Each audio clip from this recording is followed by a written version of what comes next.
Bonjour à toutes et bonjour à tous. Aujourd'hui, nous recevons Valence Borgia qui va nous parler de parentalité.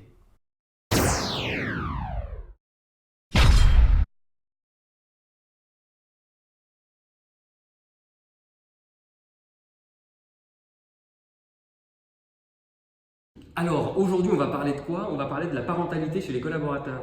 Donc, je t'ai fait venir Valence parce que tu t'y connais un peu. Et l'idée, c'est d'abord de voir en pratique comment ça se matérialise. Et typiquement, le point de départ, je dirais, c'est l'annonce de la parentalité à son patron. Donc, comment ça se passe en pratique? Alors en pratique d'abord, il y a une idée un peu reçue selon laquelle annoncer une future parentalité, maternité ou paternité, c'est quelque chose de difficile. Donc ce que je voudrais dire d'abord, c'est que c'est d'abord une excellente nouvelle et que dans la plupart des cas, ça se déroule très bien, que c'est une nouvelle qui est attendue par le cabinet. Les gens savent qu'ils ont des jeunes collaboratrices, des jeunes collaborateurs. C'est un événement assez anodin et heureux de la vie. En revanche, c'est vrai que parfois, il faut prendre certaines précautions. Alors le texte dit qu'on peut le faire par tout moyen. C'est-à-dire que moi ce que je recommanderais c'est d'une manière complètement informelle d'aller dans le bureau de son associé et puis de lui annoncer la nouvelle. Ensuite, dans un deuxième temps peut-être, de la confirmer par écrit. Ce qui est important à cet égard, c'est que l'article 14 du RIN prévoit que la rupture qui interviendrait à ce moment-là pourrait être annulée dans les 15 jours si la collaboratrice fait part à son associé de son état de maternité par lettre recommandée avec avis de réception. Donc, ce qui veut dire quand même qu'on est très protégé autour de cette annonce. D'accord. Donc ça, c'est très intéressant, notamment du point de vue de la preuve, puisque naturellement, le risque, ce serait de se faire virer en quelque sorte après une annonce orale, mais finalement, on est quand même protégé pour officialiser tout ça. Donc ça, c'est très intéressant. C'est quelque chose qui est nouveau ou qui existe depuis un certain temps? Non, bah, tu mets le doigt sur quelque chose, c'est quelque chose sur lequel on s'était battu, puisque en effet, alors ça arrivait rarement, mais c'était arrivé, l'hypothèse de la collaboratrice qui va annoncer à son patron qu'elle va avoir un enfant, et le temps qu'elle revienne dans son bureau, elle avait reçu le mail de rupture. Donc on était dans une problématique de preuve. Là maintenant, c'est résolu par le nouveau texte. Ce qui va intéresser pas mal de collaborateurs et collaboratrices, c'est l'argent. Comment ça se passe? Est-ce que ma rétro est maintenue? Est-ce que je dois rembourser les sommes que je perçois à mon patron? Concrètement, comment ça se passe? Alors, il y a un principe extrêmement simple et protecteur aussi pour les collaborateurs et les collaboratrices, c'est celui du maintien de la rétrocession d'honoraires. Ce qui veut dire qu'elle est intégralement maintenue. Il y a souvent un décalage dans le temps entre le moment où on reçoit les indemnités journalières et les différents forfaits, aussi bien de la sécurité sociale que de la prévoyance. Et pour autant, ce décalage-là ne doit pas impacter la collaboratrice qui voit sa rétrocession d'honoraires maintenue en l'état. Ensuite, lorsqu'elle commence à percevoir les indemnités journalières du RSI et de AON, qui est le courtier qui nous reverse les indemnités de la prévoyance, et bien là, elle doit les restituer au fur et à mesure au cabinet. D'accord. Et dans le cadre de ces congés, on nous parle parfois de chance maternité, on nous interroge beaucoup dessus. Qu'est-ce que c'est, chance maternité? Alors, chance maternité, c'est un contrat de prévoyance privée auquel a souscrit l'ordre et qui vient en complément de la sécurité sociale. Donc ça, c'est quelque chose qui est favorable, qui est spécifique au barreau de Paris. Comme d'ailleurs, s'agissant de la sécurité sociale, il y a deux types de versements qui interviennent par la prévoyance. Il y a ce qu'on appelle des forfaits. Et puis il y a des indemnités journalières. Ce qui est important, c'est de savoir que les choses sont assez simples.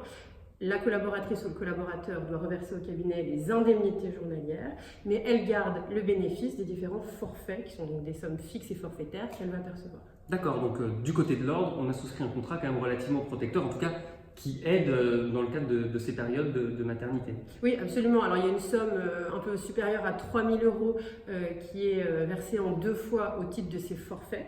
Et puis il y a une indemnité journalière qui vient s'ajouter à l'indemnité journalière versée par la sécurité sociale, qui est de l'ordre de 38 € par jour. Et ce qui est intéressant, mais on reviendra peut-être sur les durées, c'est que cette somme, elle est doublée pour les périodes plus longues qui sont désormais possibles au titre du troisième enfant et des grossesses multiples. D'accord, et justement, on y vient. Alors nous, à l'UJA, on a édité un un tableau explicatif qu'on communiquera naturellement suite aux réformes qui sont intervenues. Qu'est-ce qu'on peut en dire de cette réforme qui est quand même récente Oui, donc au début de l'année, et ça c'était quelque chose sur lequel on s'était mobilisé d'ailleurs, il a été mis en place ce qu'on appelle un congé maternité unique. Ça veut dire qu'enfin, les indépendantes, collaboratrices comme associées ou installées bénéficient d'un congé maternité de 112 jours, donc 16 semaines, au même titre que les salariés. Alors les collaboratrices, elles avaient déjà une durée de congé de 16 semaines, mais ce qui change, c'est qu'il est désormais indemnisé totalement par la sécurité sociale. Donc il y a une meilleure indemnisation du cabinet par répercussion. Et puis ce qui est intéressant aussi, c'est que désormais, à partir du 3e enfant, eh bien, cette durée elle est portée à 26 semaines et pour les grossesses multiples, à 34 semaines pour les parentalités de jumeaux et à 46 semaines pour les triplés. D'accord, que l'évolution.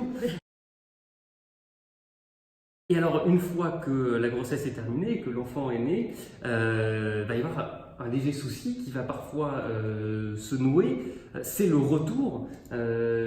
Parfois, on a eu des difficultés, notamment à SOS Collaborateurs. Le retour, on avait des ruptures qui étaient subies par les collaboratrices. Aujourd'hui, on a quand même une protection. On peut en dire 2 mots de cette protection au retour. Oui, absolument. Alors, encore une fois, normalement, et dans un monde idéal, le retour, il est heureux et les choses se passent bien. On revient au cabinet, on revient dans les dossiers et on poursuit sa collaboration normalement. C'est vrai qu'on avait identifié une période de tension au moment du retour, puisque la rupture, elle était impossible pendant toute la durée du congé maternité et de la grossesse, mais en revanche, au retour, c'est là que naissaient les crispations. Donc là-dessus, il y a également eu un combat de l'UJA. Désormais, il y a une période de protection qui court du retour du congé maternité ou paternité au cabinet pendant une période de 8 semaines. Ce qui est important, c'est qu'on parle du retour effectif, c'est-à-dire que ce n'est pas nécessairement la fin du congé maternité ou paternité. Si on y accole ses vacances, ce qui est souvent le cas, eh bien, la protection, elle court à partir du retour véritable au cabinet. Donc ça, c'est important. Il y a un autre point aussi qui me semble important dans le retour au cabinet, c'est évidemment l'absence totale de discrimination. Et ce qui veut dire notamment qu'il ne doit pas y avoir de changement en termes d'attribution de bonus et en termes d'augmentation. Donc la grossesse et la maternité ne doivent pas ralentir l'évolution de carrière. Le bonus au prorata doit être versé. Et évidemment, les augmentations de rétrocession, si elles ont été jusque-là régulières, si elles s'appliquent au reste de l'équipe, doivent s'appliquer de la même manière à la collaboratrice. Et ça, c'est important parce qu'un enfant, 2 enfants, 3 enfants, on prend vite des retards qu'après on ne rattrape plus si on n'est pas vigilant. Donc attention à la discrimination, attention au retour. Tout ça, ça nous fait aboutir à un point, c'est que malgré toutes ces protections, malheureusement, aujourd'hui encore, il y a du contentieux et SOS Collaborateurs s'est énormément investi. On a notamment une décision du défenseur des droits, une décision de la Cour d'appel. Qu'est-ce qu'on peut en dire de ce contentieux finalement ? Ce qu'on peut dire, c'est que désormais, le droit est plutôt bien posé sur le contentieux de la discrimination à raison de la maternité en matière de collaboration libérale. D'abord, ce qui est important, c'est qu'on bénéficie de l'aménagement de la charge de la preuve qui est posée par la loi de 2008, c'est-à-dire qu'on amène des premiers éléments qui laissent penser qu'il y a une discrimination et ensuite la preuve repose sur le cabinet de démontrer que, par exemple, la rupture ou le traitement différencié est lié à un événement extérieur à la grossesse et à la maternité. Et par ailleurs, l'élément important, c'est qu'il y a, la jurisprudence nous dit aujourd'hui, que la concomitance entre le retour au cabinet ou la grossesse ou l'annonce de la future grossesse, c'est un élément qui permet de justement faire jouer cet aménagement de la charge de la preuve. D'accord, donc cet aménagement, aujourd'hui, on sait qu'il est efficace. Maintenant, ce que je constate personnellement en tant que membre de SOS Collaborateurs, c'est qu'on a toujours cette crainte de se présenter devant les commissions, que ce soit difficulté d'exercice en collaboration ou COMADIS, la commission harcèlement-discrimination. Aujourd'hui, tant à l'UJA avec SOS Collaborateurs qu'à l'ordre, on a quand même un certain nombre de relais qui permettent d'aider en quelque sorte les collaborateurs à passer le cap. Je pense par exemple aux référents collaboration et je crois que tu es une des référentes collaboration. Alors j'ai été une des référentes collaboration avec Benjamin Pichot. Aujourd'hui, les référents collaboration sont Anne-Laure Casado, Yannick Sala, Virginie Ribeiro et Edmond Fréty. C'est vrai que ce sont des interlocuteurs intéressants parce qu'ils ont vocation à orienter les collaborateurs et les collaboratrices et précisément à leur permettre de s'adresser à la bonne commission. Parce que c'est vrai que l'ordre, quand on y est, on se rend compte que c'est un peu un millefeuille de commission et vu de l'extérieur, c'est parfois un peu compliqué. Pour simplifier un peu les choses, en gros, si ce qu'on demande c'est au fond une rémunération ou de l'argent ou l'indemnisation d'un préjudice, eh bien le circuit, c'est de saisir la commission en difficulté d'exercice en collaboration et ensuite, à défaut éventuellement de conciliation, je crois que vous avez fait une vidéo sur ces conciliations-là, eh bien il y aura ce qu'on appelle, d'ailleurs, et c'est une erreur de langage, l'arbitrage du bâtonnier, qui est plutôt la juridiction du bâtonnier qui tranchera. Donc ça, c'est le circuit si on souhaite l'indemnisation d'un préjudice. Après, si l'idée, c'est d'obtenir un avis déontologique sur l'existence éventuelle d'une discrimination, qui pourra d'ailleurs après éventuellement nourrir un contentieux, cette fois-ci, c'est la COMADIS, la commission harcèlement-discrimination, qu'il faut saisir. Enfin, il y a quelque chose d'important, c'est que c'est pas parce qu'on a une décision de la juridiction du bâtonnier qui constate par exemple l'existence d'une discrimination que pour autant il y a des suites, notamment au plan déontologique ou disciplinaire. Donc là encore un autre circuit qu'il faut actionner si l'idée c'est de faire sanctionner un comportement qui serait contraire à la loi et discriminatoire. Oui, donc effectivement, moi je trouve que ces commissions et ces nouveaux relais qui sont tous relativement récents permettent d'aborder le contentieux avec plus de sérénité et puis surtout d'aboutir à un résultat qui fait évoluer progressivement les mentalités.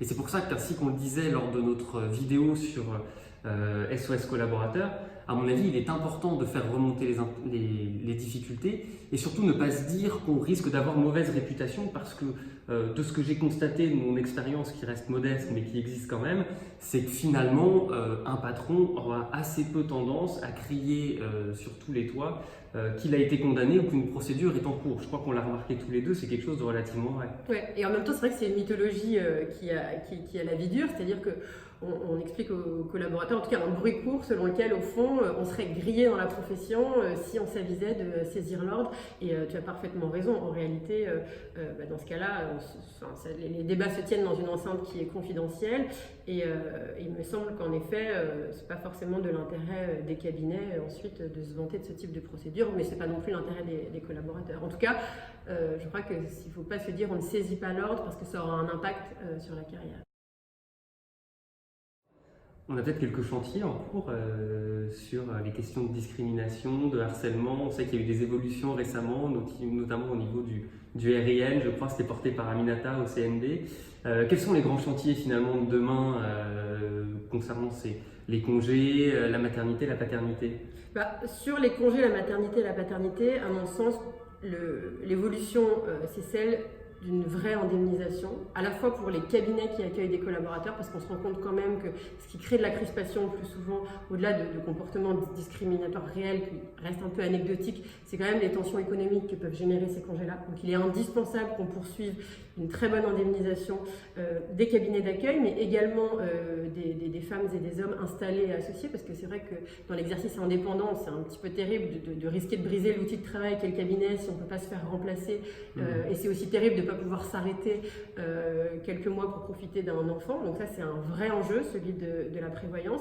Et puis sur le sujet de la discrimination et du harcèlement, je crois que tous les dispositifs réglementaires et déontologiques sont en place. Maintenant, la vraie épreuve de vérité, c'est la capacité de l'ordre à traiter les signalements et à sanctionner le cas échéant lorsqu'il y a des dérives et des abus. Merci beaucoup Valence, j'espère que cette vidéo vous aura plu. Et puis si naturellement vous avez des questions, l'UJA et ses membres sont à votre disposition.